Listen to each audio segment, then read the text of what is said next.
سے مراد ہو سکتا ہے. سمجھ میں آ گئی ہے؟ تو پھر بھی وہ خاص نہیں ہے.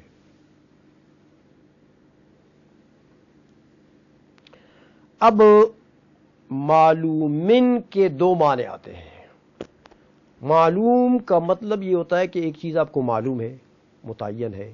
کیا مطلب؟ یعنی معلوم المراد ہے، اس کی مراد، اس لفظ سے جو مراد ہے، جس چیز کا ارادہ کیا جاتا ہے اس لفظ سے، وہ آپ کو معلوم ہے. معلوم المراد. تو یاد رکھیے گا، اگر معلوم سے مراد معلوم المراد ہو دونوں جگہ، مسمن معلومن، اس میں جو معلومن کا لفظ ہے وہاں بھی یہاں بھی معلوم المراد ہے، تو مشترک نکل گیا. آگے آئے گا مشترک کی تعریف میں، آپ سمجھیں گے کہ مشترک کی جو مراد ہوتی ہے نا، وہ معلوم نہیں ہوتی، وہ معین نہیں ہوتی، میں تعین نہیں ہوتا. مشترک تو اوضاع متعددہ سے مختلف معانی کے لیے اس کی وضع ہوتی ہے، تو وہاں مراد متعین نہیں ہوتا. جب ایک مرتبہ اس کا اطلاق ہو جائے، جس طرح عین کا لفظ آپ بولتے ہیں، یہ لفظ مشترک ہے. سمجھ آ گئی ہے؟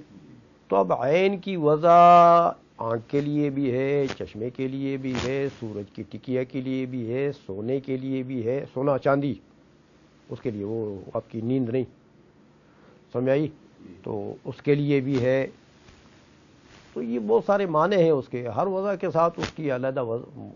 تو اب عین کا لفظ آپ بولتے ہیں تو اس طرح تو نہیں اس کی مراد معلوم ہوگی، قرینہ لائے گئے. قرآن نے کہا عین جاریہ لگا دیا تو پتہ لگا چشمہ ہے. سمجھ میں آ گیا؟ تو اس طرح کوئی قرینہ آئے گا تو پھر مراد متعین ہوگی، ورنہ نفس لفظ سے مراد متعین مشترک میں نہیں ہوتی ہے. تو یہاں نفس لفظ کی وضع سے مراد معلوم ہو جائے گی.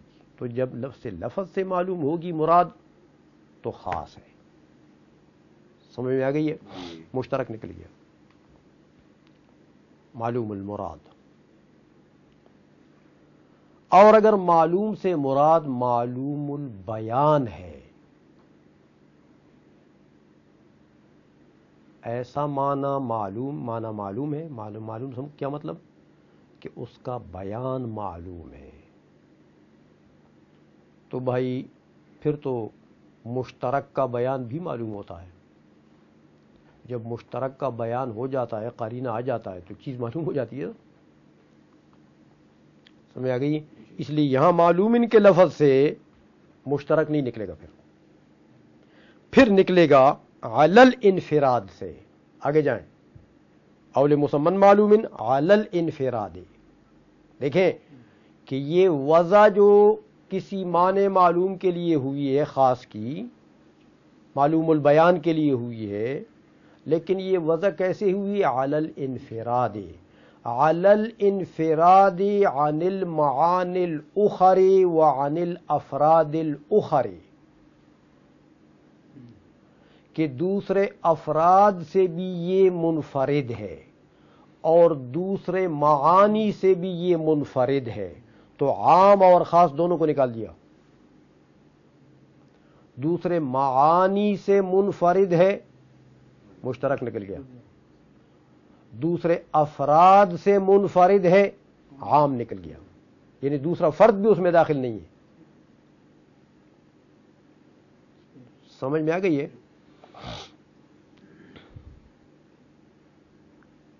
اچھا، تو پتہ لگا کہ خاص کی تعریف اب خاص ہو گئی ہے نا، خاص کے ساتھ ہو. ہاں، اب خاص کی تعریف میں نہ مشترک داخل ہو سکتا ہے، نہ عام داخل ہو سکتا ہے، مؤول تو ہو ہی نہیں سکتا، وہ تو مشترک کی قسم ہے. سمجھ میں آ گئی ہے؟ تو خاص کی تعریف خاص ہو گئی ہے خاص کے ساتھ. معانی متعدد ہو وہ بھی مشترک ہوگا. معانی متعدد ہوں اوضاع متعددہ سے، اس کی تعریف آگے آئے گی مشترک کی. سمجھ میں آ گئی ہے؟ اچھا، اب یہاں پر انہوں نے او درمیان میں لائے ہیں مصنف ہو، وضع لمعنی معلوم او لمسمن معلوم. یا معنی معلوم کے لیے، معلوم کا لفظ کے جو دو معنی میں نے سمجھا دیے، ہر دو جگہ معلوم کے وہی دو معنی ہیں، سمجھ آ گئی ہے؟ معلوم المراد یا معلوم البیان، اور دونوں میں فرق بھی بتا دیا. لیکن لمعنن معلوم او لمسمن معلوم، تو معنی اور مسمى ان میں کیا فرق ہے کہ درمیان میں یہ او لے آئے؟ عام لوگ جو تعریف کرتے ہیں خاص کی، وہ تو یہی کرتے ہیں کہ لفظ وضع لمعنى معلوم علی الانفراد. یہ او لمسمن معلوم مصنف کیوں لائے یہاں پر؟ سمجھ میں آ گئی ہے؟ تو بات یاد رکھیں کہ معنی جو ہے وہ کئی معنوں پر آتا ہے. معنی کے کئی معنی آتے ہیں. معنی غیر لفظ، جو لفظ نہ ہو اس کو بھی معنی کا. اب غیر لفظ نہ ہو، وہ تو دنیا بھر کی چیزیں اس میں آ گئی ہیں. ایک لفظ نکل گیا، باقی تو معنی میں سب کچھ آ گیا. کیونکہ دنیا بھر کی چیزوں کا حصر ہوتا ہے نقیضین میں. آپ کہتے ہیں زید لا زید، لا زید نقیض ہے کس کی؟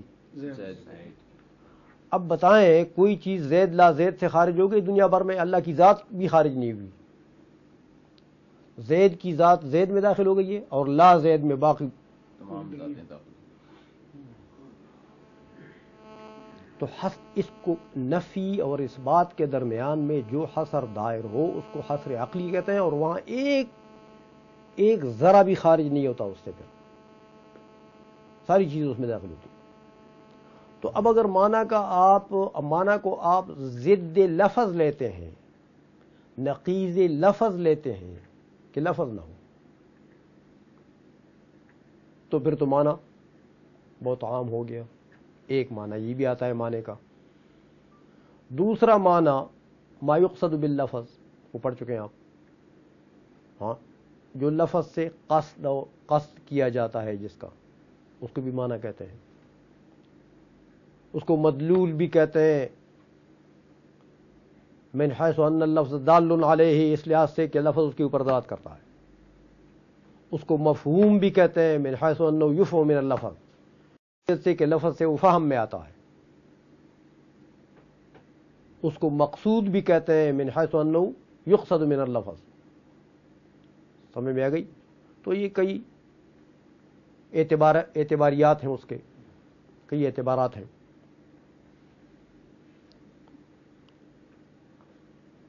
ایک معنی آتا ہے معنی کا عرض. ہاں، معنی ہے، جوہر نہیں ہے. معنی ہے.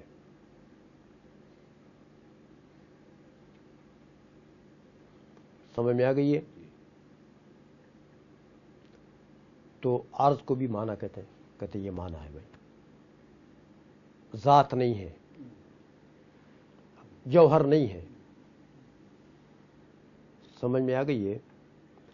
چونکہ یہاں کائنات کی چیزیں جو ہیں یہ دو قسم کی ہیں. بعض جواہر ہیں، ذوات ہیں، بعض اعراض ہیں.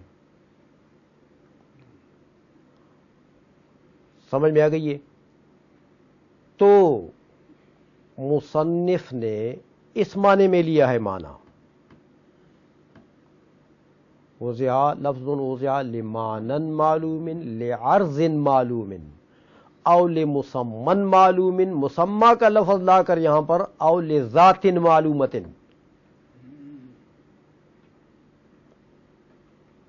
سمجھئے؟ تو مسمى سے مراد یہاں نفس مسمى نہیں ہے جس کے لیے اسم کی وضع ہو،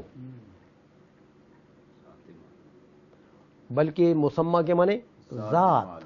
ہاں تو یا ذات معلومہ کے لیے لفظ کی وضع ہوگی، ذات کے لیے، جیسے آپ کا بچہ پیدا ہو گیا آپ نے اس کا نام رکھ دیا،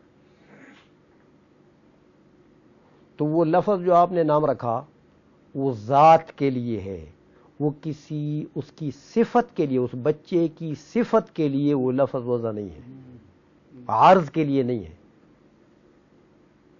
یہ تو خود ذات مراد ہے، اس ذات کا نام مراد ہے یہاں پہ۔ لفظ خاص کی تعریف ہو رہی ہے نا، جی جی کہ خاص اس لفظ کا نام ہے جس کی وضع ہو معنی معلوم کے لیے یا مسمى معلوم کے لیے۔ معنی مقابل ہے کس کا؟ مسمى کا، او ہے درمیان میں، مقابل ہے اس کا، تو مسمى سے کیا مراد لیا ہم نے؟ جوہر، تو معنی سے کیا مراد ہوا؟ اس کا مد مقابل عرض۔ تو اب خاص کا جو لفظ ہے یہ دونوں پر شامل ہو گیا، کسی عرض معلوم کے لیے، کسی صفت معلومہ کے لیے وضع ہو لفظ کی علی الانفراد، وہ بھی خاص ہے، کسی ذات معلوم معینہ کے لیے، جوہر، جیسے جوہر کی مثال میں نے دے دی، آپ کو بچہ پیدا ہوا اللہ مبارک کرے، تو اس کے لیے آپ کوئی نام لفظ وضع کر دیں، آپ نہ کریں، علامہ صاحب کریں گے، ہاں بس اچھا کیا، یہ ادب کا تقاضا ہوتا ہے، برکت کا تقاضا ہوتا ہے، ہاں کہ بڑے کریں۔ تو جو بھی لفظ وضع کر لیا اس ذات کے لیے وہ لمسمى معلوم ہے، وہ ذات بچے کی متعین ہے نا،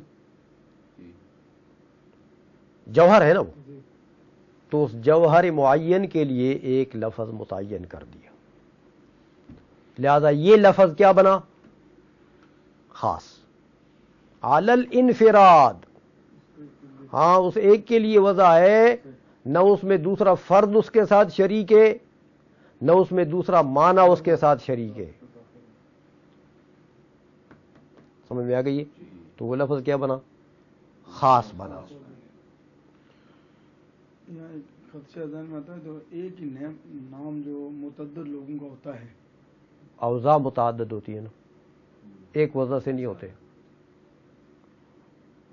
آپ کے لیے آپ کے والد صاحب نے وضع کیا، وضع متعین، وضع علیحدہ ہو گئی ہے، ایوب کے لیے دوسری وضع کے لیے وہ، اور دوسرے کسی نے وضع کیا تو وضع دوسری ہو گئی، اوضاع متعدد ہوتی ہے، ایک وضع کے لیے۔ ہاں ایک وضع سے نہیں ہوتا بلکہ اوضاع متعددہ سے ہوتی ہیں، تو سب خاص ہیں۔ سمجھ میں آ گئی یہ بات کہ نہیں آئی؟ اچھا اب معنی کو سمجھ لیا اور مسمى کو، یہ دو چیزیں اسی لیے لائے ہیں ہاں کہ کائنات میں ہیں ہی دو قسم کی چیزیں، یا عرض ہے یا جوہر ہے بس۔ تو کسی عرض معلوم کے لیے وضع ہے لفظ کی تو مانن میں آ گیا، مانن معلوم ان میں، کسی جوہر معلوم کے لیے وضع ہے تو مسمن معلوم میں آ گیا، ذات کے لیے وضع ہے تو مسمن معلوم میں آ گیا۔ علی الانفراد کا معنی میں نے بتا دیا آپ کو، اگلی کلاس کا ٹائم ہوتا ہے، ہو جاتا ہے۔ اچھا چلو خاص کی تعریف تو ہو گئی ہے، انفراد تک مکمل ہو گیا، انفراد تک مکمل ہو گیا، انفراد تک ہو گیا، بس خاص کی تعریف پڑھ لی ہے آج آپ نے، یہ آپ نے یاد بھی کرنا ہے اور پلیز مجھے سنائیں بھی صحیح، سمجھ میں آئی؟ ہاں نہیں سنائیں گے تو فائدہ کچھ نہیں ہوگا، سوائے اس کے کہ وہ مولوی صاحب مسجد میں تقریر کر لیتے ہیں نا، بڑی اچھی تقریر کرتے ہیں، تو لوگ پوچھتے ہیں باہر جا کر کیسی مولوی صاحب نے کیسی تقریر کی؟ اوہ زبردست تقریر کیا، تو کیا کہا یا وہ مجھے یاد تو نہیں ہے، تقریر زبردست ہے بس، حج کے لیے تو اس بیچارے کو کیا فائدہ ہوا، اس نے تقریر زبردست تو کہہ دیا لیکن کھوپڑی میں جو کچھ نہیں لے گیا۔ تو آپ سے بھی کوئی پوچھے تھے استاد نے کیسے پڑھایا؟ زبردست پڑھایا، کیا پڑھایا؟ اب آپ کو کچھ نہ آئے تو پھر کیا فائدہ؟ آپ کہہ دینا ان کو کہ آپ کے سمجھنے والا نہیں ہے، مشکل ہے، آپ نہیں سمجھیں گے، اپنی جان بچائیں۔ کوئی مولوی مل جائے گا وہ پوچھے گا تو پھر کیا کہیں گے؟ چائے کا کپ ہوگا. ہاں یہ چائے تو میری ہے، بس صرف کپ. کپ. تو کچھ سنا سکتے ہیں آپ نے جو کچھ پڑھا تھا؟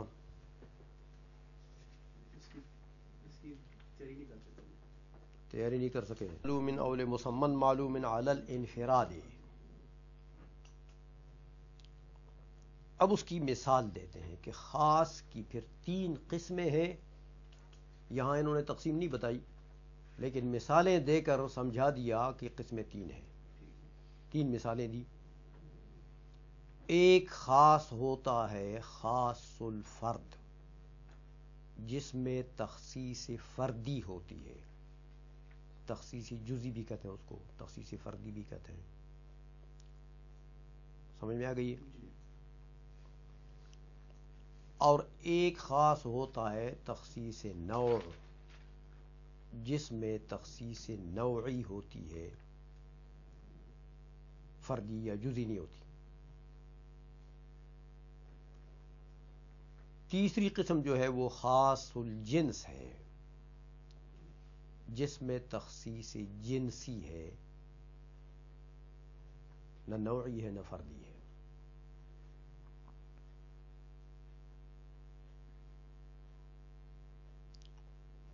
فرد تو آپ جانتے ہیں جزی حقیقی کو کہتے ہیں. ہاں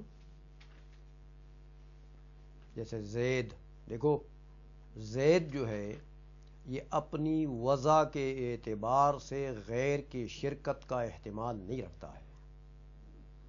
زید جس کا بیٹا ہے، اس باپ نے یہ لفظ جب وہ بیٹا پیدا ہوا تو اس لفظ کو لے کر اپنے بیٹے کا نام رکھ دیا.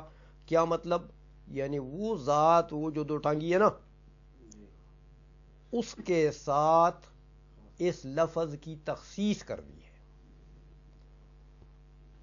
اب اس میں زید کے ساتھ جب زید کا لفظ بولا جاتا ہے تو اس میں کوئی عمر کا بیٹا بھی شریک ہوتا ہے؟ صرف زید ہی مراد ہوتا ہے. علم بھی کہتے ہیں اس کو، جزء حقیقی بھی کہتے ہیں اس کو. سمجھ میں آ گئی؟ تخصیص الفرد میں یہ چیز ہوتی ہے. ہاں تو فرد کو تو آپ جان چکے ہیں، جزء حقیقی. مثال دیتے ہیں فی تخصیص الفرد زید، کہ جس میں تخصیص فردی ہو اس کی مثال جیسے زید. زید میں نے بتا دیا کہ جس کا نام ہے، جب وہ پیدا ہوا تو اس کے باپ یا بڑے نے یا کسی بزرگ نے وہ لفظ لے کر اس کے لیے خاص کر دیا کہ بھئی یہ اس کا نام ہو گیا. تو اب یہ لفظ جب بولا جائے گا تو وہی ذات مراد ہوتی ہے اس سے، کوئی اور اس میں شریک. اس لیے اس کو جزء حقیقی بھی کہتے ہیں اور اس کو عالم بھی کہتے ہیں. آپ میں سے ہر کسی کے جو نام ہے اپنے، سمجھ آئی؟ اپنے اپنے نام وہ نہیں جو بعد میں آپ کسی نام سے مشہور ہو گئے، وہ الگ بات ہے. اس کو لقب بھی کہتے ہیں، اس کو اور کنیت وغیرہ بھی کہتے ہیں، وہ اور نام ہے. لیکن جو ماں باپ نے بچپن میں پیدا ہونے کے ساتھ رکھ دیا اس کو عالم کہتے ہیں. سمجھ میں آ گئی؟ اور جزء حقیقی بھی کہتے ہیں. تو یہ خاص الفرد ہے. آئی سمجھ میں؟ اچھا، اب فرد کو تو آپ جان چکے ہیں، لیکن نوع اور جنس کو نہیں جانتے ہیں آپ. یاد رکھیں نوع اور جنس منطق میں بھی آئیں گی، اور نوع اور جنس اصول فقہ میں بھی آ رہا ہے. دونوں میں فرق ہے، ہر فن کی جدا اصطلاح ہوتی ہے. سمجھ میں آ گئی ہے؟ منطق میں نوع کا اور معنی ہے، اصول فقہ میں نوع کا اور معنی ہے. یہاں نوع کا کیا معنی ہے اصول فقہ میں؟ کلی مقول علی کثیرین متفقین بالاغراض. یہ نوع کی تعریف ہے. نوع جو اصول فقہ کی نوع ہے اس کی تعریف ہے. کلی مقول علی کثیرین متفقین بالاغراض.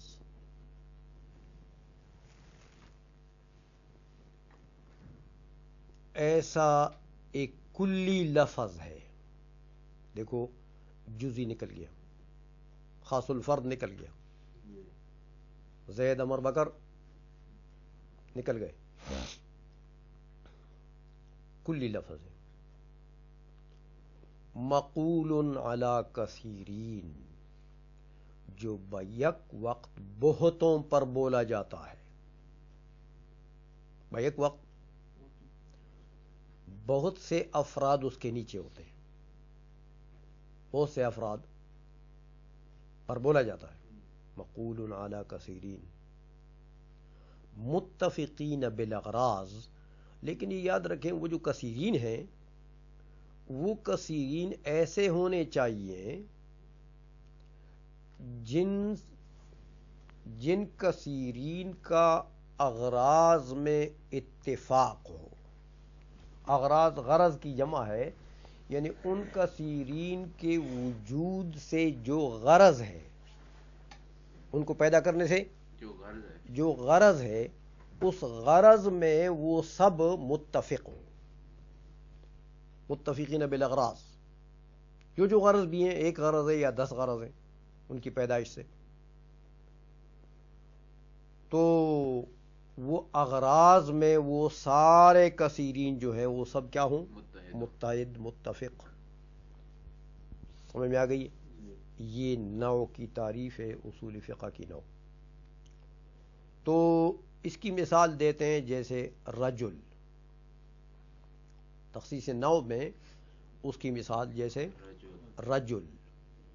اب دیکھیں رجل معنی کیا؟ مرد. عورت نکل گئی ہے، عورت اس میں نہیں آئی، مرد رجل.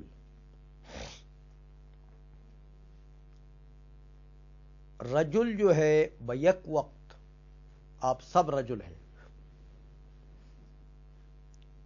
آپ سب رجل رجل رجل، سب رجل.